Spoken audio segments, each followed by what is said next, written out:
Hello friends, నేను మీ Bombay బార్తక్కను. First time చేసే వాళ్ళైనా ఇవి విరిగిపోకుండా ఎంతో క్రిస్పీగా వస్తాయి. ఒకసారి చేసి పెట్టుకుంటే 15 రోజులైనా నిల్వ ఉంటాయి. నోట్లో వేసుకుంటేనే ఎంతో క్రంచీగా, ఎంత క్రిస్పీగా, ఎంత బాగా వచ్చాయో ఒకటి తుంచి చూపిస్తాను చూడండి. ఆయిల్లో వేసినప్పుడు విరిగిపోవడము లేదా ఆయిల్ ఎక్కువగా పీల్చుకోవడం ఇలాంటివి ఏమీ లేకుండా చేసుకోవచ్చు. ఇలా ఒకసారి ట్రై చేసి చూడండి. అప్పుడు మీరే అంటారు ఎంత బాగున్నాయని. ఎలా తయారు చేసుకుందామో చూద్దాం రండి. కొలుచుకోవడానికి ఏదైనా ఒక కప్పు కానీ గ్లాస్ కానీ ఏదో ఒకటి తీసుకోండి. అన్నింటిని వాటితోనే తీసుకోండి. మైదా పిండి 1 కప్పు, చక్కెర 1/2 కప్, నెయ్యి 4 టేబుల్ స్పూన్లు, ఉప్పు చిటికెడు. స్వీట్ ఐటమ్స్ చేసేటప్పుడు చిటికెడు ఉప్పు వేసినట్లయితే మరింత రుచి వస్తాయి. ఒక మిక్సీ జార్ తీసుకొని అందులో 1/2 కప్పు చక్కెర వేసుకొని మెత్తగా మిక్సీ చేసుకోండి. 1/2 కప్ చక్కెర మిక్సీ చేసుకున్నప్పుడు 3/4 కప్పు పొడి అవుతుంది. ఇలా మెత్తగా మిక్సీ చేసుకున్న దాన్ని పక్కన పెట్టండి. ఒక వెడల్పాటి ప్లేట్ తీసుకొని అందులో 2 కప్పుల మైదా పిండి తీసుకొని మైదా పిండిని జల్లించి తీసుకోండి. చిటికెడు ఉప్పు వేసుకొని స్వీట్ ఐటమ్స్ చేసేటప్పుడు ఉప్పు వేసుకోవడం వల్ల మరింత రుచిగా ఉంటాయి. 4 టేబుల్ స్పూన్ల నెయ్యి కానీ డాల్డా కానీ నూనె కానీ ఏదో ఒకటి వేసుకోండి. వేడి చేసి మాత్రం వేసుకోవద్దు. ఇలా వేసుకున్న తర్వాత వీటన్నింటిని ఒకసారి బాగా కలుపుకోండి. పిండిని ఎంత బాగా కలుపుకుంటే అంత బాగా వస్తాయి. ఇలా అంతా బాగా కలుపుకున్న తర్వాత చేతితో ఇలా చూస్తే ముద్దలాగా రావాలి. ఇలా వచ్చినట్లయితే మనం చేసే ఈ శంకరపాలి విరిగిపోకుండా బాగా వస్తాయి. మిక్సీ చేసుకున్న చక్కెర పొడిని ఇందులో వేసుకొని మరొకసారి పిండినంతా బాగా కలుపుకోండి.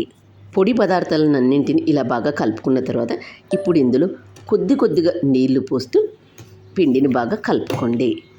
నీళ్లు ఎక్కువగా పట్టవు, చూసి వేసుకోండి. నీళ్లు కొద్దిగా వేసి మాత్రమే కలుపుకోండి.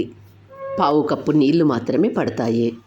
పిండిని లూజుగా మాత్రం కలుపుకోవద్దు, కొద్దిగా గట్టిగానే కలుపుకోండి. మనం పూరీకి పిండికి ఎలా తడుపుకుంటామో అలా తడుపుకోండి.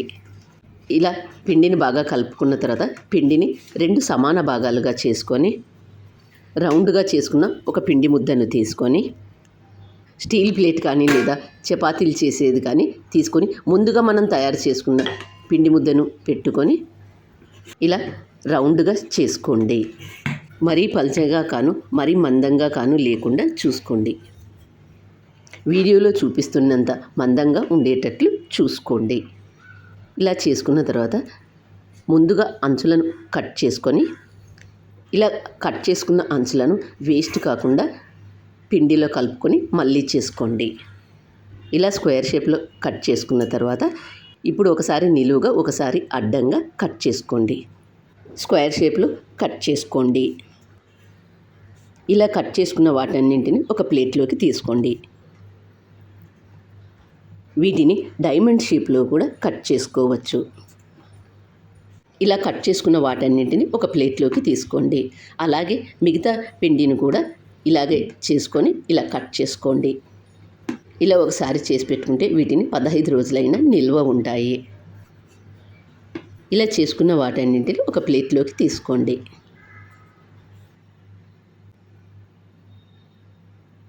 గ్యాస్ ఆన్ చేసుకొని ఒక బాండీ పెట్టుకోండి. అందులో డీప్ ఫ్రైకి సరిపడినంత ఆయిల్ తీసుకోండి. ఆయిల్ వేడైన తర్వాత మంటను మీడియం హీట్లో పెట్టుకొని ముందుగా మనం చేసుకున్న వాటిని ఇందులో ఒక్కొక్కటిగా వేసుకొని కాల్చుకోండి. వేసిన వెంటనే గరిటె పెట్టి కలపవద్దు. ఒక సైడు కొద్దిగా కాలిన తర్వాత మరొక సైడు తిప్పి వేసుకోండి. వీటిని ఈ కలర్లో ఉన్నప్పుడే తీసుకోండి. మరీ ఎర్రగా కాల్చుకోవద్దు. చల్లారిన తర్వాత మరి కాస్త కలర్ వస్తాయి. వీటిని నూనెలో నుంచి తీసేటప్పుడు మెత్తగా అనిపిస్తాయి, చల్లారిన తర్వాత క్రిస్పీగా ఉంటాయి. అలాగే మిగతా వాటన్నింటిని కూడా వేసి కాల్చుకోండి. పూర్తిగా చల్లారిన తర్వాత మాత్రమే ఒక ఎయిర్ టైట్ డబ్బాలో స్టోర్ చేసుకోవాలి. మీరు కూడా ఈ శంకరపాలిని తప్పక ట్రై చేయండి. మరి మీకు ఎలా వచ్చాయో నాకు కామెంట్ చేసి చెప్పండి. వీటిని ఫస్ట్ టైం చేసే వాళ్ళైనా ఎంతో పర్ఫెక్ట్గా చేయగలరు.